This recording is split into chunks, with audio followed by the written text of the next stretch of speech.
everybody, and thanks for joining me today. I am working at the very bottom of this last pass today.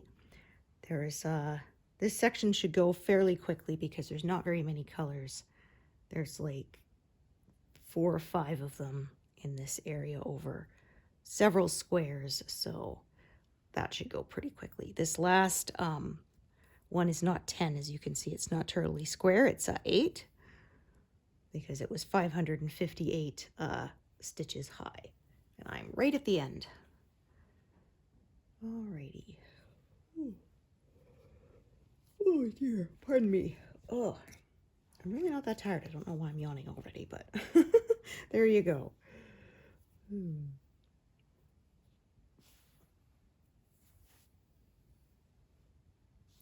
Still a lot of this navy blue to go.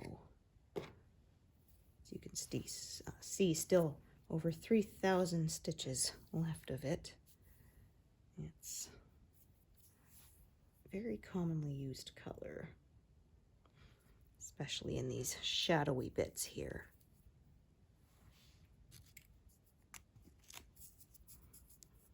And I always say you can see the places where there isn't as confetti heavy because I don't have very many threads parked here.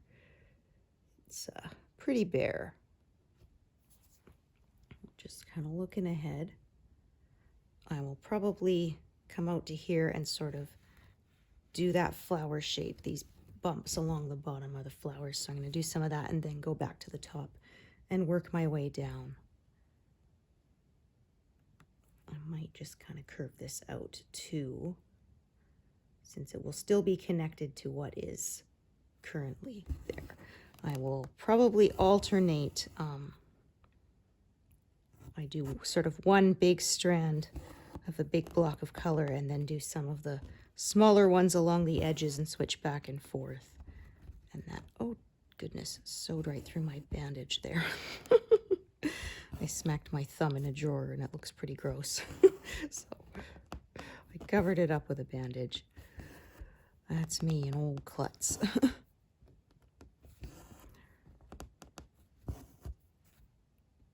It was funny. I was on Facebook. There was pictures of people's remodels that were very artsy but not very practical. And there was one with this really weird shaped kitchen island in the middle. So it ended up having like 5 corners on it or something. And I just said, my clumsy self does not need to be adding any more corners in my kitchen.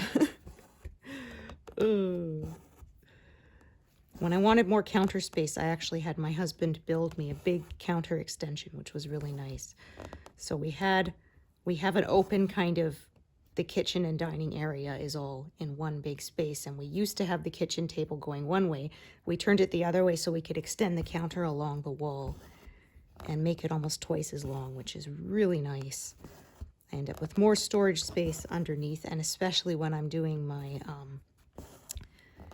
apple juicing with the harvest from my apple trees, that extra counter space makes a huge difference. Even then, sometimes I feel like I'm running out of space. But there was one, it was a shower, and it was the walls kind of came together like this and overlapped, and you had to climb over it. And I'm just like, I bruised my shin just looking at this picture. And somebody said, yeah, I slipped and got a concussion just looking at it. It looks really neat, but not something I would want to use for everyday life. A lot of, I've seen a lot of houses and stuff where they say the architects, they build it to look cool, but they don't ever think of the practical stuff. There was someone saying that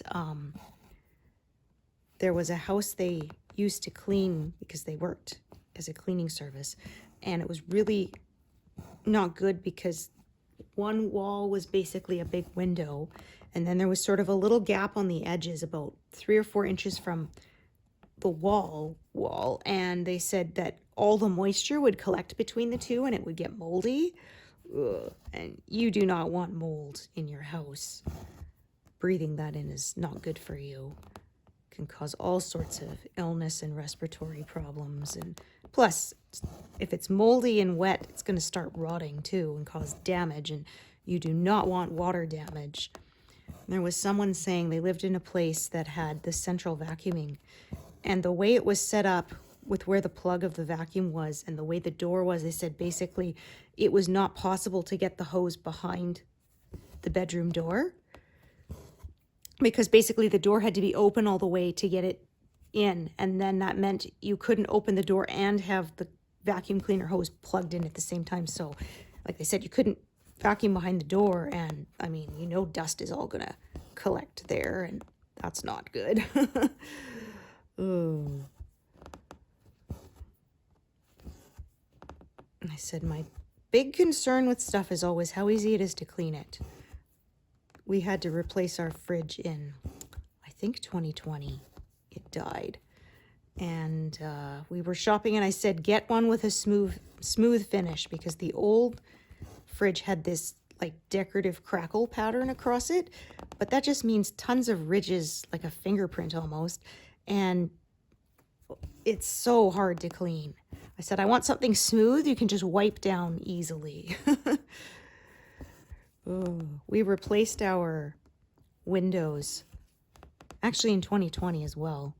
And I said one of the things I'm happiest about is the old ones had the wooden frames. These new ones have like a vinyl plastic kind of frame that snaps into place, and it's so nice because it's so smooth. Single wipe down and it's nice and clean. Whereas with wood, of course, right, you have to scrub at it, the paint comes off, it's the worst. So even though the windowsills kind of have grooves in it, they're so smooth, and the material it's made out of is nice and easy, and you can even sort of snap them off the window and rinse them if you wanted to, which was really cool. I was happy. Because I remember a friend posting a picture of this really cool looking backsplash on a counter. It looked like skulls and stuff. And I just said, yeah, but could you imagine cleaning that? Look at all those little crevices and nooks and crannies. And my friend's like, oh, I never even thought of that. And I said, especially if it's a backsplash by your sink. I mean, that is just doubly asking for it to be a nightmare to clean, because of course, that's where all the water splashes, right? That's why it's called that. And I said, I think it would be fine if you got that and it was like covered by like a clear resin or something, like that was flat over top, almost like framing something behind glass. I said that would be okay, because then you could just wipe it. But if it's all those little dips and hollows, you'd be sitting there with a toothbrush for hours trying to get it clean. No, thank you. I want to spend the least amount of time cleaning possible.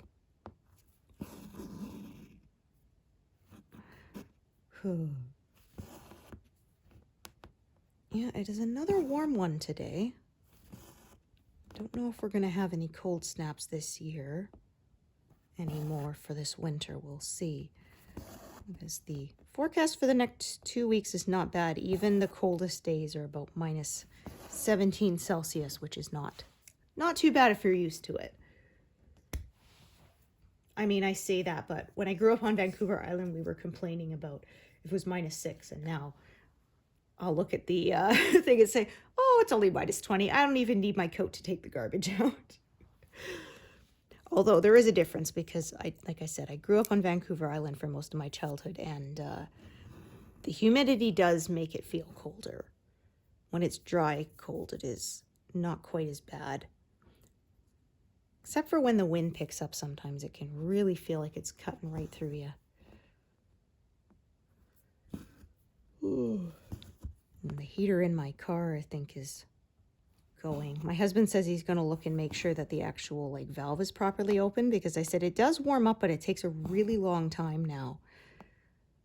Often it's still, we have to warm it up before we drive anywhere when it's really cold, because it's hard on the engine.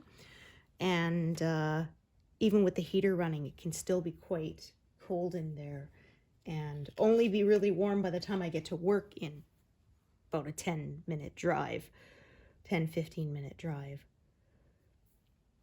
He said, look into it. It's a 2009, so It's not terribly old, but it's not very new either. My car doesn't have the nice fancy features you get nowadays. There's no Bluetooth. I do have satellite radio, but I don't use it because I prefer to pick my own songs. No backup camera, no GPS. One of my friends just got a new CRV, and she says it's so nice. It has heated everything, heated seats, heated mirrors, heated steering wheel. I said, oh, that I would really like, because I have to drive with my mittens on because that wheel gets really cold. Oh. She said, I didn't even know what I was missing. But I have no heated seats, none of that fancy stuff.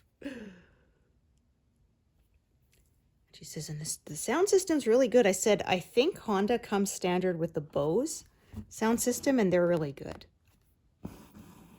I've had 2 Hondas, and both of them had good stereos in it. My first was a CRV, a 97. I drove that for, close to 10 years, and then traded it in. Oh, that is 1 square over. Yeah, I realized just after I parked it. It should be 3 squares over from this navy one here. Just gonna take a look at how long this thread is. I think it's, yeah, not very, which is why I kind of parked it there. Need some purple. But I said, I don't stream music or really use the radio much. I prefer to buy the songs I like because I like listening to the stuff I like over and over. As I said, I asked people, like, what is the benefit of, I hear people streaming using Spotify or whatever it is. And they said, well, they like a huge variety, so buying all the music would be too much. I said, okay, I guess that makes sense because I'm someone who has a very sort of niche taste. And when I find something I like, I want to listen to it 100 times. So it's funny because I saw a meme saying it's hard to describe what my music taste is because it's literally just everything that I like. Because I'll listen to almost any genre if I like the song.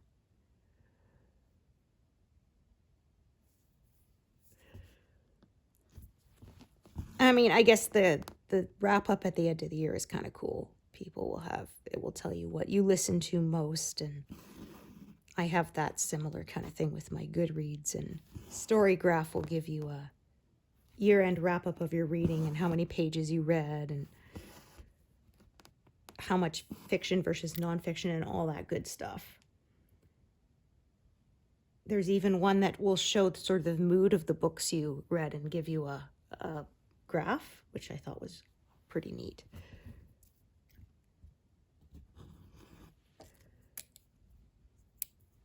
Storygraph has a lot of those features. It can, when you rate a book, you can also add things like, is it educational, uplifting, informative, dark, sad, adventurous, all sorts of stuff. So that's kind of cool because then it can break those down into statistics for you, which is neat. If you're somebody who likes statistics, I say I don't like calculating them, but I'd like having all that data. I find is pretty cool. I'm making sure that I won't pin any stitches lower than this line here because I don't want any of these ends poking through. I've been working my way through a huge backlog on my PVR machine. Well, I say that, but technically it's not actually. It's now, they used to have it where for the TV box, it's a fiber optic service. And it used to be, you would record stuff basically onto a hard drive. And then you could watch it whenever. And one benefit was you could basically store something on there forever if you wanted. But there was limited space. I never came close to running out of space, but that was always a possible concern. And now they changed it to, it records to a cloud service. So the benefit is I can watch it on any device. I can log in on my phone, on my computer, anywhere, and watch what I have recorded. The drawback is they give you limited time, so you can only store a recording for 90 days and then it automatically deletes, and there's no option to keep it. So then there's no limit on how much you can record, but there is a limit on how long you can keep it. I don't like having a deadline on things. And during December, I watch pretty much just Christmas movies, so now I have everything that was recorded then.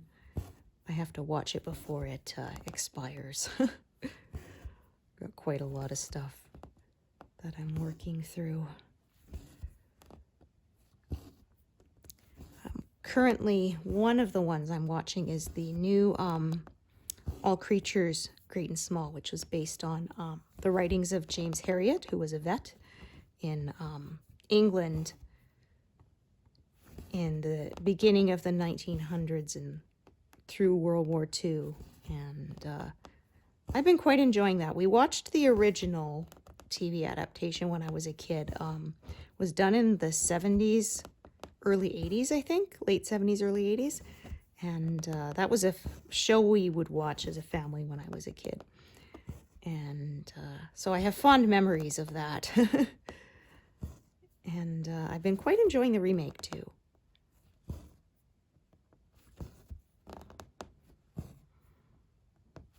The remake is being done by PBS, I believe.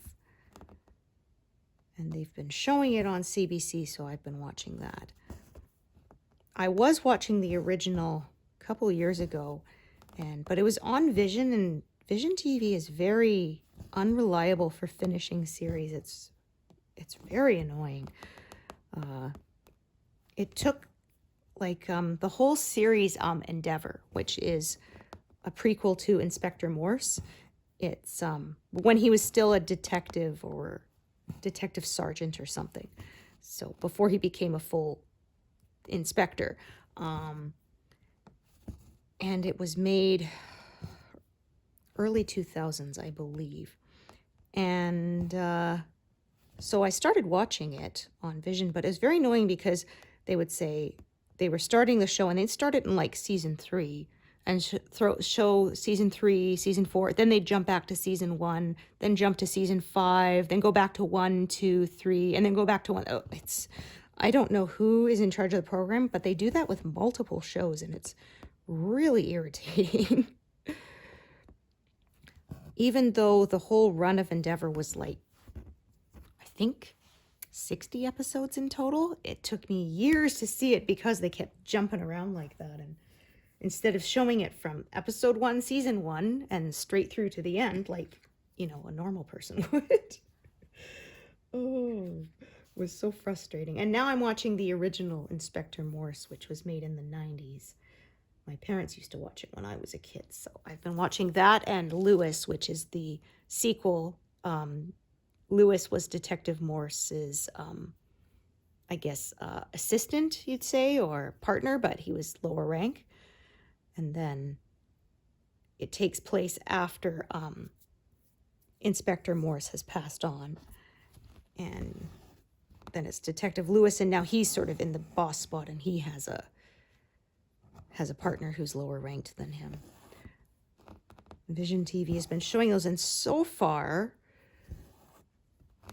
during the summer they did the same thing, jumping around, but since the fall they have been showing them in order so far, so I'm hoping they'll just keep going until the end and I don't have to keep, because like I said, they jump around, then they'd stop showing it for 3 or 4 months and they'd start again in the middle of a season or back at the beginning again. It's very irritating. And I could stream it, I think, if you get BritBox, but I don't want to. I'm cheap. kind of frustrating because I remember when they first started putting out streaming services, the idea was everything was in one place and you could pay less. And now there's dozens of streaming services and everything is exclusive to one streaming service. So you have to have multiple ones, and that's irritating. So, the other one we were watching was Jag, which in Canada isn't available on any streaming service. And we were watching it. It was being shown on Showcase, and they were in the middle of like season 5, and I think it went to 10 seasons. And then they took a break because Christmas, and they haven't restarted it again since. It is on one channel, but it would be, again, an extra subscription I would have to pay for. And I'm trying to limit myself because those would add up. Because we're paying for a bundle right now, which is Netflix, Prime Video, and oh, what's the last one? My brain just went blank. Disney Plus, that's it. And we're already paying for all those, so I really don't feel like paying for more to chase stuff down. But I do wish that it was like a centralized, like everything was all sort of in a big centralized library, and you would just sort of, places would get paid for whatever it is you're watching, kind of thing. But oh well. Plus, same thing, it started with they advertised it as no ads, and now almost every one of them has ads unless you're willing to pay extra to have no ads. Which is, again, frustrating. And I said it kind of is annoying because we're cheap, so we get the ones with the ads. But we also watch some stuff on a couple of the free services. So there's like Tubi, Pluto TV, what's the other ones? There's a few on Plex. There's Fossum. Anyway, and they're free, entirely free. You just have to watch ads. And I said, I find you actually have to watch fewer ads on some of these than you do on, say, Disney Plus with ads, where you're having to pay a monthly fee and have ads. They're just very greedy. Plex TV was pretty bad for a lot of ads, but say Tubi was not bad. It had about the same number of ads as watching something on, say, Disney Plus or Netflix. And it's frustrating too because shows keep moving around all the time.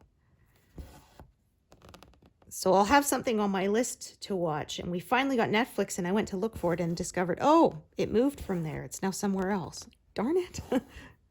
Hope it'll come back. We'll see, because I remember there was a big outcry in the supernatural community because they took it down off of Prime Video, which was where I watched it originally, and put it somewhere else. And now I looked, and recently it just came back up in Prime as something new.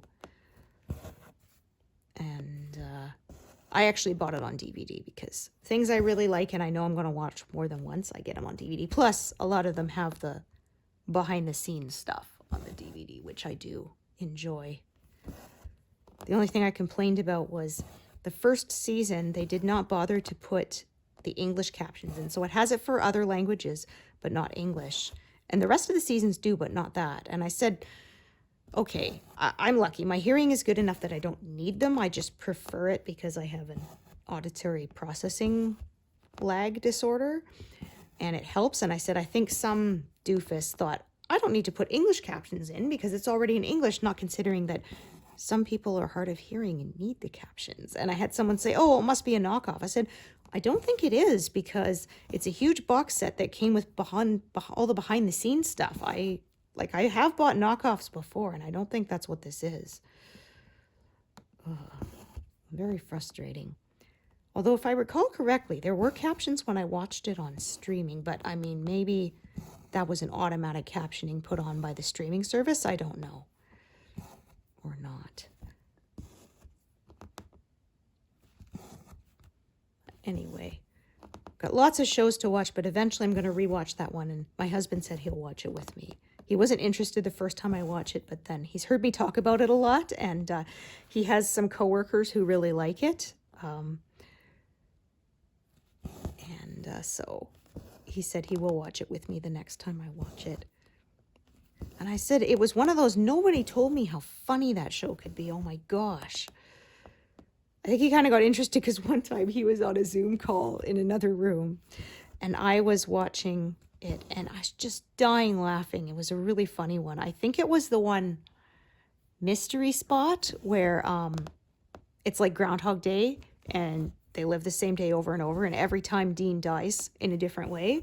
And that doesn't sound like it would be funny, right? That sounds horrible, but actually it's hilarious because they come up with the most ridiculous ways. They're eating lunch and he says, "Does this taco taste funny to you?" And then face down at his food. They're in the room and Sam says, "We're not leaving this room until tomorrow," because he doesn't want him to die. And Dean's like, "Okay, whatever that means." And then slips, falls in the shower. He plugs in his electric razor to shave and gets electric. Like, it's just the most ridiculous stuff ever. Oh. Like I said, it doesn't sound like it would be funny, but it is. It's hilarious. Oh. There's one where they were telling, it was like a I Love Lucy style, I think, where each was telling it from their point of view. And so there's one where Dean's telling it from his point of view and Sam comes up and says, "Dean, we don't have time for your blah, blah, blah, blah, blah, blah, blah, blah, blah, blah, blah, blah." Sam says, "That's not what I said." And Dean said, "Well, that's what it sounds like to me." And then when Sam is telling it from his point of view, Dean is eating and his mouth is like, his cheeks are stuffed like a chipmunk full of candy and he can barely talk. And he says, you hear Dean interrupt, "Oh, come on, man. I ate like one, maybe two." And then, "Well, hey, I'm telling the story." Somebody tells them something difficult and Sam, "Oh, you're too beautiful for this world." And Hugs, "I didn't say that." I was saying how we've been watching Deep Space Nine, and I said it's similar. It has the reputation for being the heaviest of the shows, but it has the most laugh out loud moments.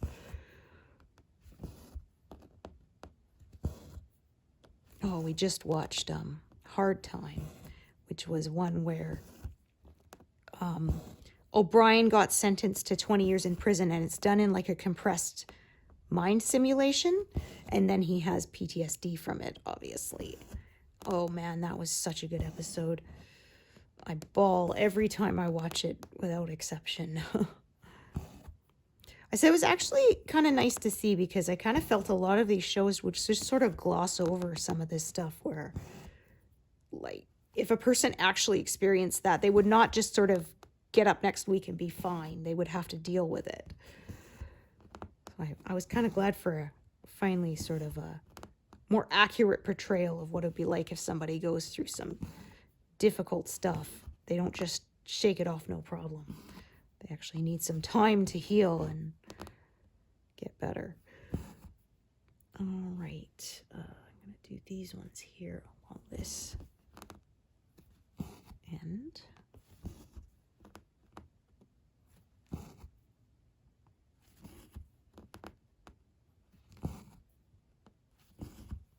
So as I said, make a lot of progress today because of this big block, because that goes very quickly.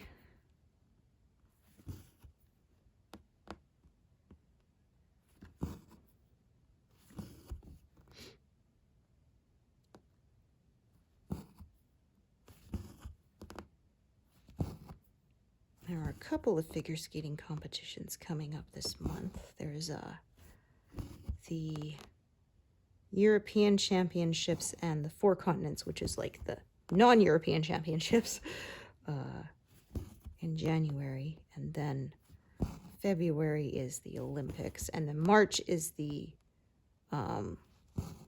World Championships. The World Championships tend to be quite different in an Olympic year because a lot of the very top people will do the Olympics and not bother to do the World Championships as well. So that can kind of open spaces up for people who wouldn't be able to reach the top of a podium during the normal year to win a medal. So that kind of makes it interesting. Some of the athletes do both. Like I remember Yuzuru Hanyu did both. He went to the Olympics twice, and he did the World Championships that year as well.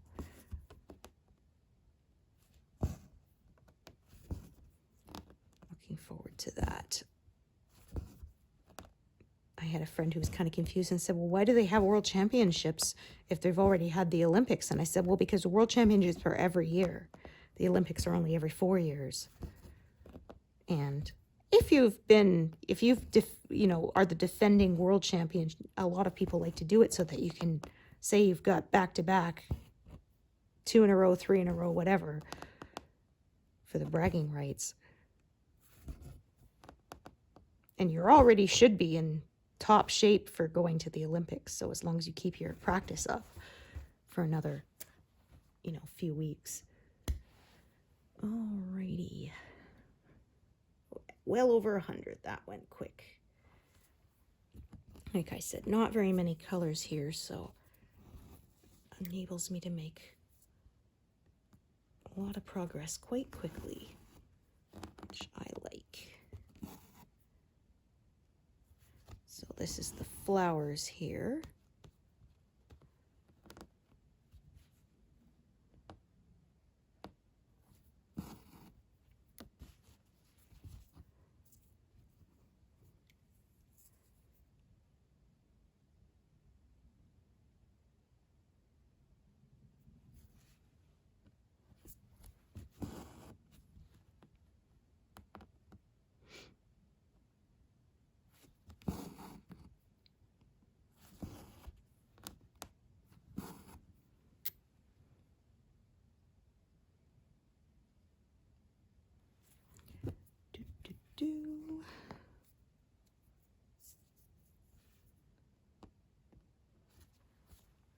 Decide what I'm going to do with this.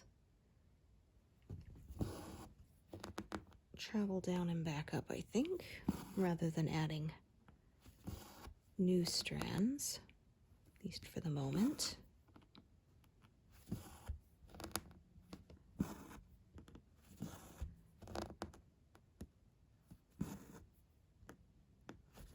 Definitely gives me a sense of accomplishment when I can reach the bottom of another column.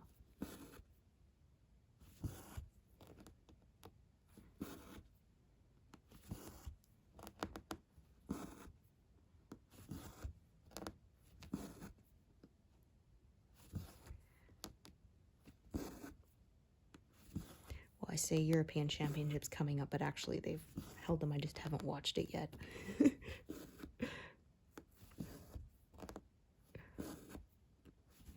I often don't watch stuff live. I'll watch it later.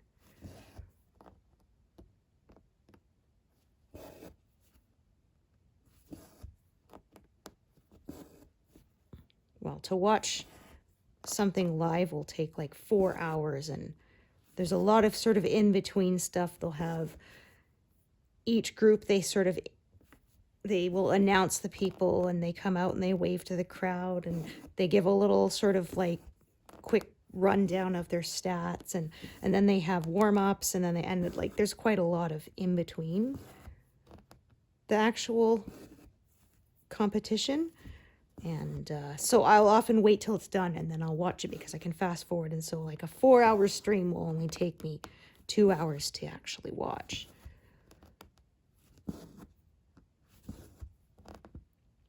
And a lot of times I will not watch the whole thing and only watch sort of the final flight. So the top, 4 to 6 athletes or teams rather than the whole thing. For the Olympics or the World Championship, I usually watch the entire stream, but other competitions I don't because it would just sort of take up too much time.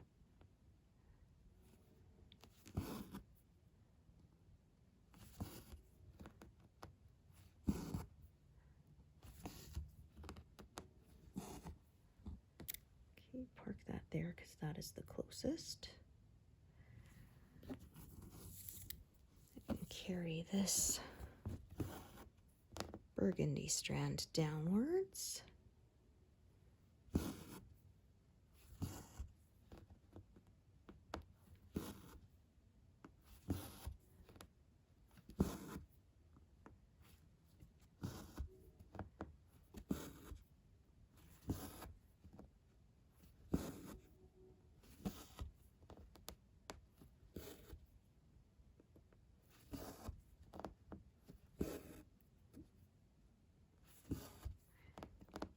only thing that kind of gets frustrating is this sort of check mark can kind of cover the bottom because you can't sort of pull the screen up any further than the edge of the pattern.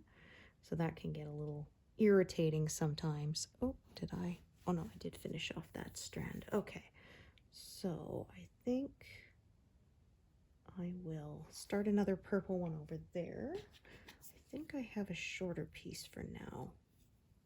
Yeah, that will work out just right.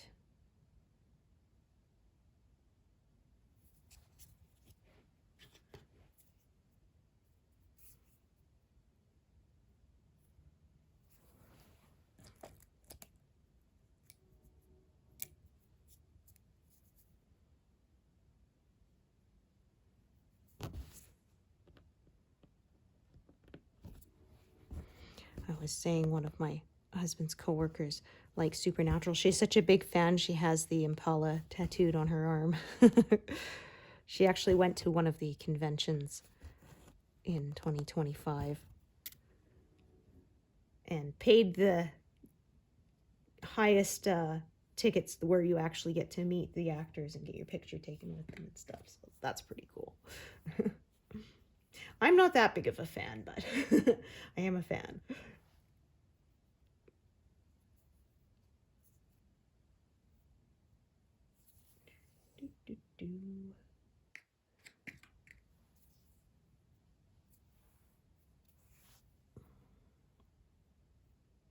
Closing in on that, having only 20,000 left to do, so that is exciting.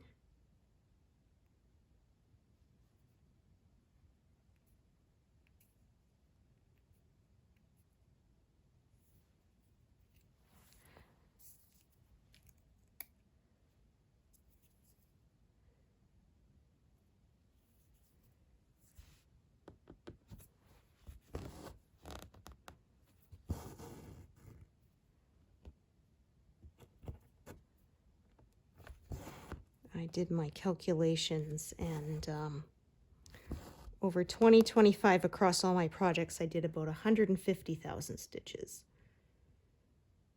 I was pretty happy with that, because I did just over 100,000 on this project, and I did, oh no, actually, no, sorry, 125,000 stitches. I can't count yet, because I did 100,000 stitches on this main piece, and then about 15,000 on my Firefly, and about 10,000 on the Stained Glass Zelda. I told you I'm not good at math. So all told, just over 125,000. I was pretty happy with that. I suppose if I did 10 stitches, I'd have a lot more. I'd have more like 200,000, but I like the full cross. Well, the one thing that's kind of discouraged me from trying the 10 stitches, a lot of people get the warping, and so you can't just stitch just half cross stitch. You have to change how you carry your thread to prevent that.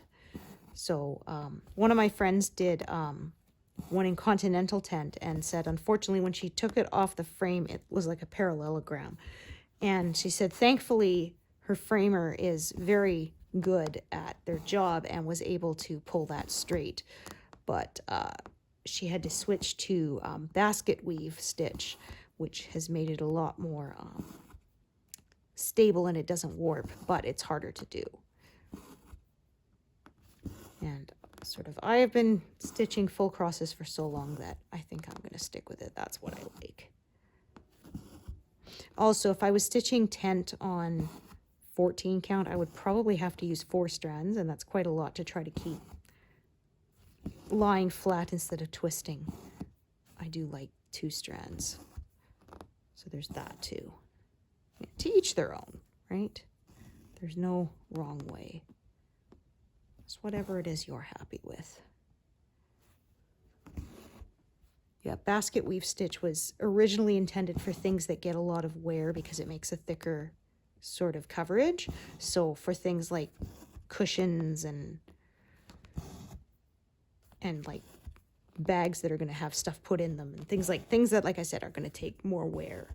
It makes a sturdier kind of resulting finished piece.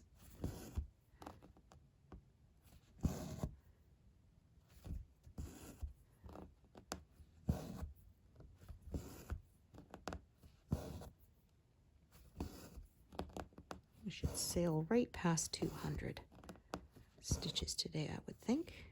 Ooh, careful not to pierce the fabric wrong. She says as she almost does it again.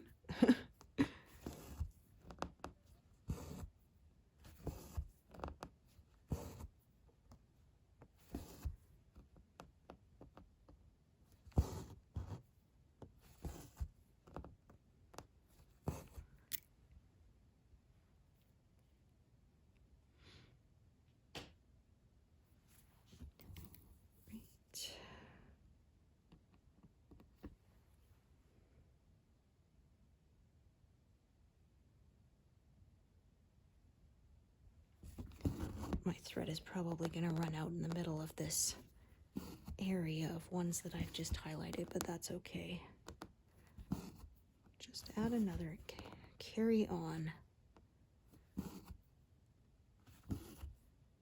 Oh, actually I want to do 3 there, yeah, to make sure that I can do all of those burgundy ones at once, carrying the strand upwards.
Sneak one more stitch out of that.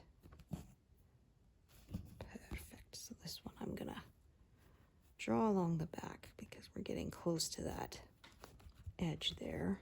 I don't want any ends showing through or past the edge of the design. There, I did those so that I can do those. Carry that strand up. So kind of going up and down, snaking back and forth here with this strand.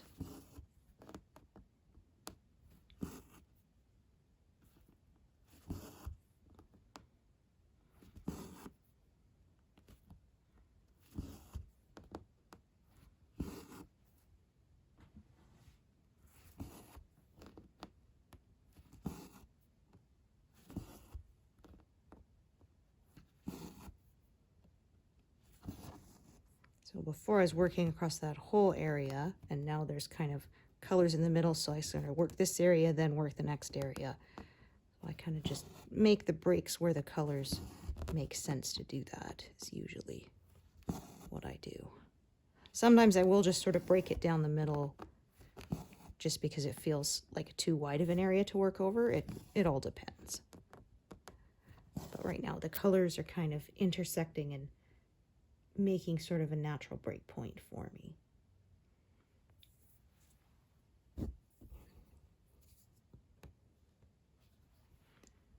Take this.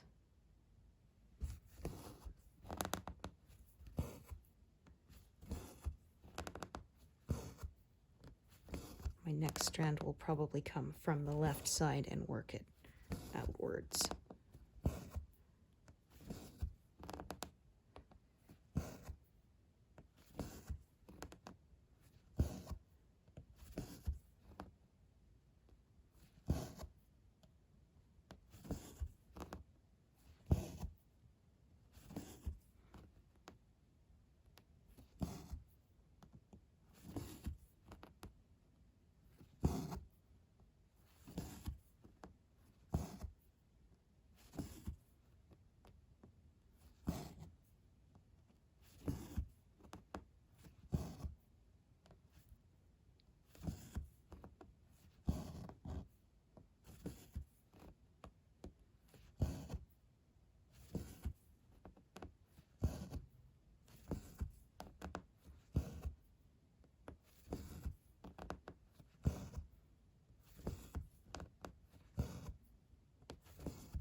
Probably see what I mean in a minute.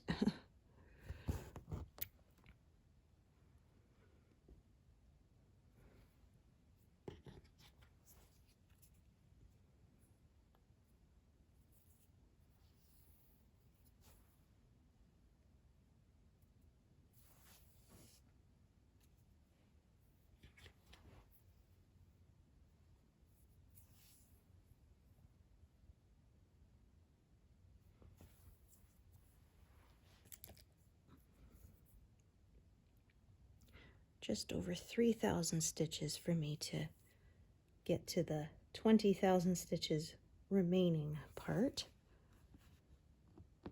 I am on track for that.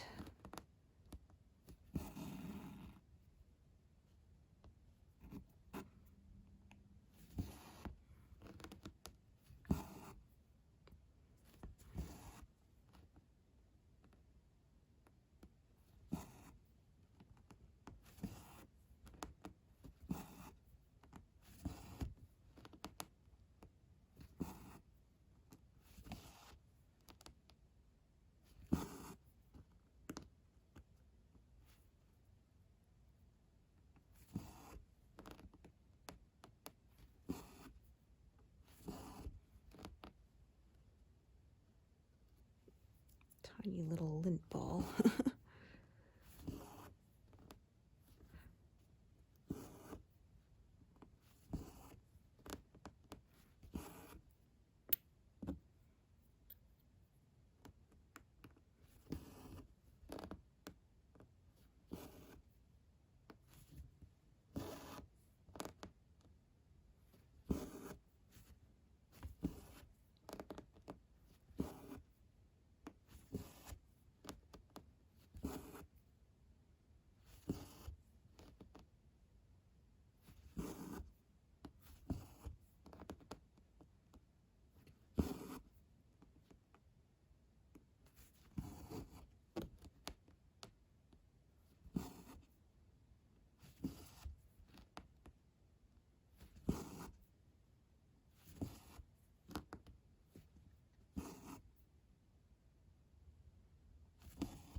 Make sure that's okay. That sounded wrong. Yeah, okay. There was a snarl, but I think it kind of pulled free right at the end. And it feels nice and flat back there, so we're good.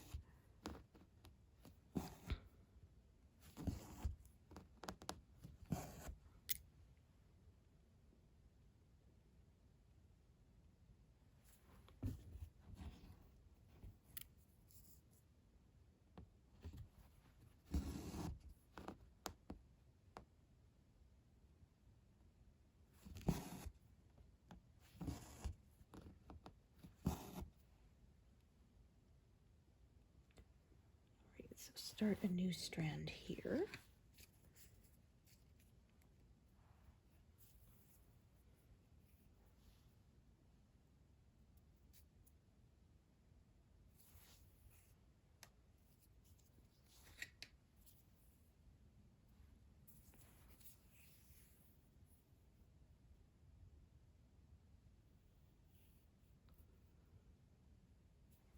$200 stitches, well before the 1 hour mark. Like I said, these big blocks areas with fewer colors, they go pretty quick. Actually, I think I'm going to start down here and cross as I go, since this is such a skinny sort of run here.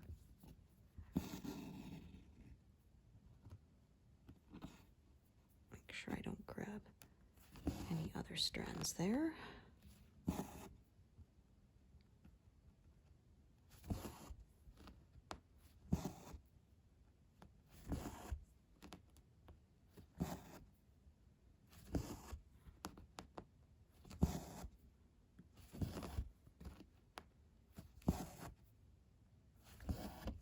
Ooh, that's no good.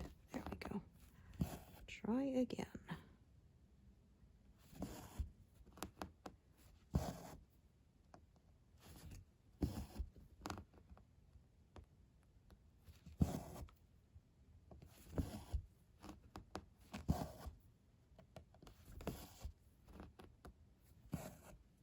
Nice.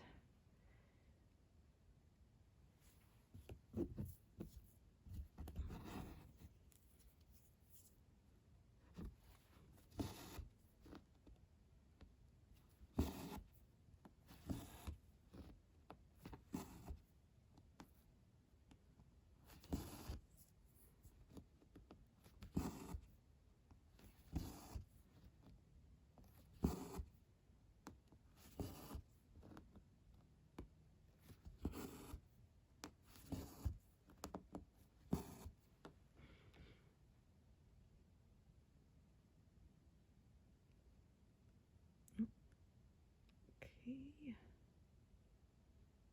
yeah, gotta kind of move this to the side so that the little what you might call it, check mark there is not blocking the stitches.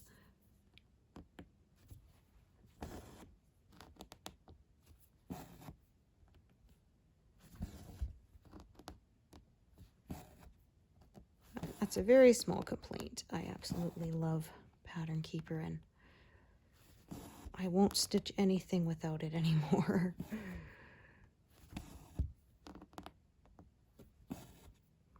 I stitch faster now because of it, because there's so much time that was taken up of highlighting stitches and looking things up in the color key. And it's the searching and highlighting took so long, and you always missed something. My husband would hear me, "Oh, darn it." I said, "Oh, you missed one again?" "Yep." It's funny too, I would get to the end and there would be like, I would know there were 3 stitches left of a color I'd missed. But I swear, when I pulled out my highlighter and looked them up, I could find 2 out of the 3. And so I'd give up, I'd stitch them, and as soon as I put that piece of, you know, that color of thread back, then I would find it. Oh, so I really like I say, with Pattern Keeper, it automatically highlights for you, and that saves you so much work. And there was a few times I had to hand over my color key to my husband and say, "Can you find this symbol? Because I've been through the list 3 times and I can't find it." And so the nice thing is, of course, if it's a properly compatible pattern, then the Pattern Keeper will tell you exactly what color number is for that symbol. So that saves a lot of time too.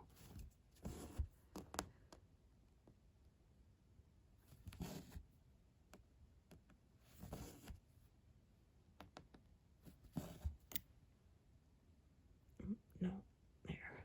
Thumb went to the wrong spot.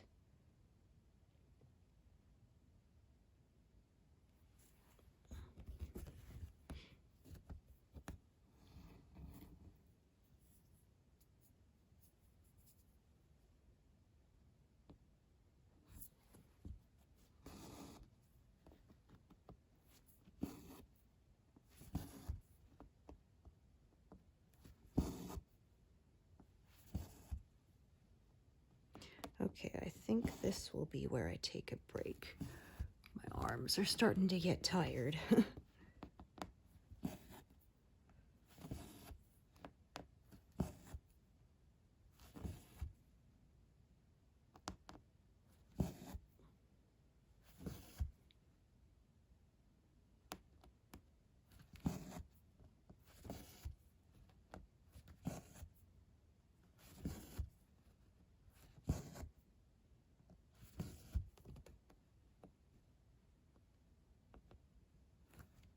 No, one more.